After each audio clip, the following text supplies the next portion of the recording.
What's up da itong nag-viral nga ng ng bash sa mga construction worker. Inday taon ayo pag-ingon anak. Kaya akong banya construction worker. Nabuhi man me. Wala mi gasalig. Sa construction worker akong bana. Nabuhi mi ayo na may duha ka anak. Malipayon among pamuyo. Unsaon man imo ha? Ay ko ina. Diha ra ka perminti sa abroad, dili ka magminyo.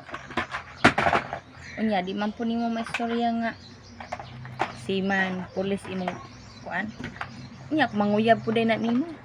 Magkagusto puday na nimo. Wa ta kabalo. Basig dili construction worker imong mabana. Kanang labor or kuan ra walay trabaho. Malipay na lang gani ka kung makabana ka construction worker. Kay kabalo na sila mo atiman. Ikaw kung ever di ka nga trabaho ra sa abroad, ikaw man di ka mo uli sa inyo ha magmana. Yung pag anak dili na maayo imo ha. Salig naka-abroad lang ka.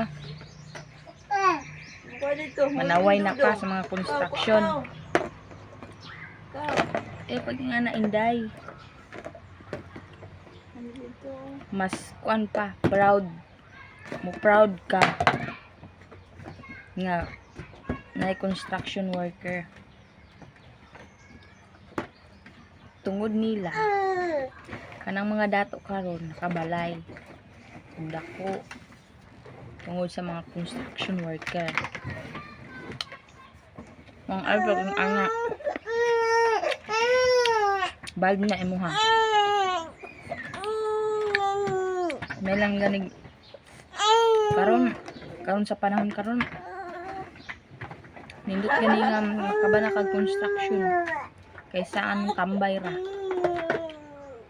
Pag anak day.